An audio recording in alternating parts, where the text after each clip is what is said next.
Bonjour, dans cette nouvelle capsule, on va parler des milieux de sédimentation actuels. C'est la partie 2 qui fait suite à la partie 1 dans laquelle on a vu les milieux sédimentaires actuels mais continentaux. Donc dans la partie 1, on a dit que en fait on peut distinguer trois types de milieux sédimentaires, les milieux sédimentaires continentaux, de transition et marins. Dans les milieux continentaux, on peut distinguer le milieu glacial, le torrentiel, le fluviatile, l'éolien, lacustre, et enfin le milieu ou bien les milieux évaporiques. Dans cette capsule, on va parler des milieux de transition, à savoir l'intertidal, la plage, la lagune et le delta. Alors commençons par le milieu intertidal. En fait, le milieu intertidal, c'est la zone de balancement de marée, là où il y a variation du niveau de la mer entre un niveau bas, c'est la basse marée, et un niveau qui est très haut, c'est le niveau de la haute marée. Et dans cette zone intertidale, on a en fait des niveaux d'énergie qui sont variables, et ce qui va influencer bien sûr le type de sédiments qui vont s'installer.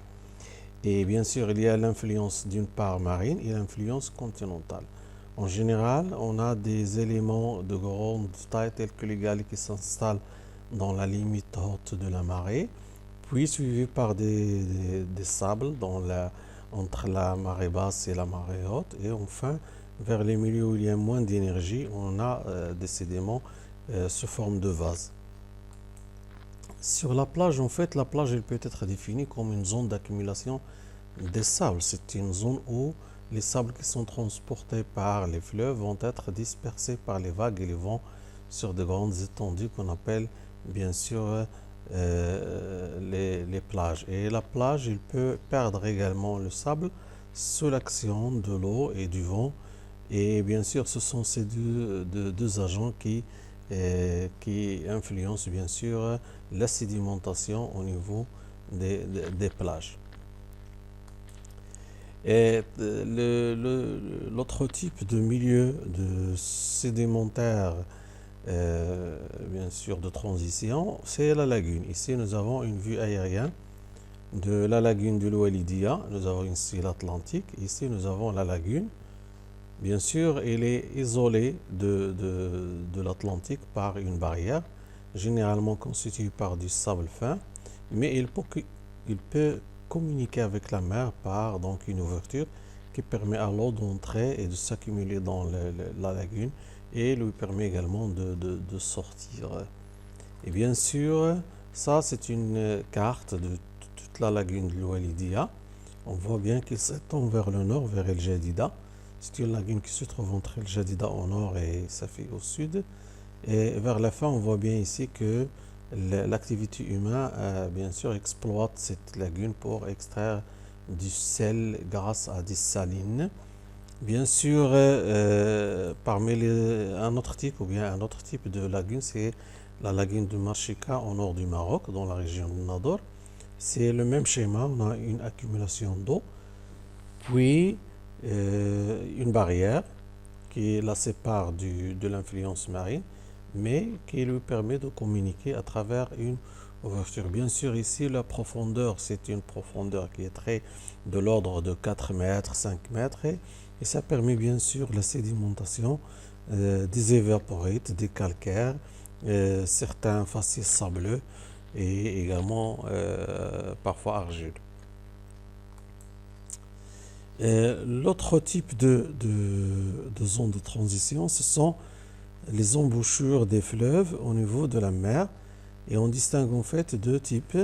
On distingue les deltas et les estuaires en fonction de la dominance soit du fleuve ou bien de la dominance de la mer.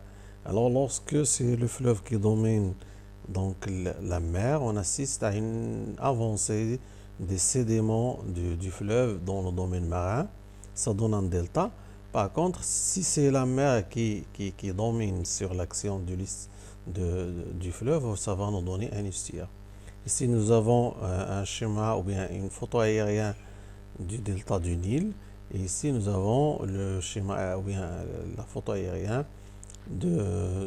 de l'estuaire de Oued Morba dans la région d'El Jadida. Sur cette animation, on voit bien que ce courant nous montre comment il se forme une mini-delta si vous voulez, mais on voit bien que les sédiments apportés par ce courant, comment ils avancent dans l'eau, c'est ce qu'on appelle la progradation deltaïque. Donc on voit bien ici les sédiments qui sont déversés si vous voulez, ils suivent bien sûr le support et l'inclinaison du support. Et donc, c'est ce qu'on appelle une progradation deltaïque, c'est-à-dire le dépôt et l'avancée des dépôts du fleuve dans le domaine marin.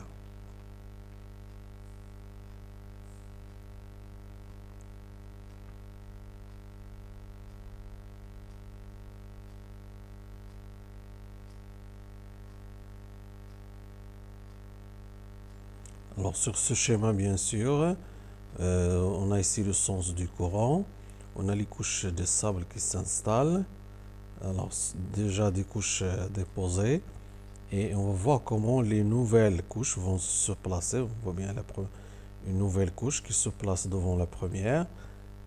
Deuxième couche qui se place. Et ainsi de suite. C'est ce qu'on appelle, bien sûr, la progradation deltaïque qui en résulte, bien sûr, une avancée des sédiments apportés par le fleuve dans le domaine marin.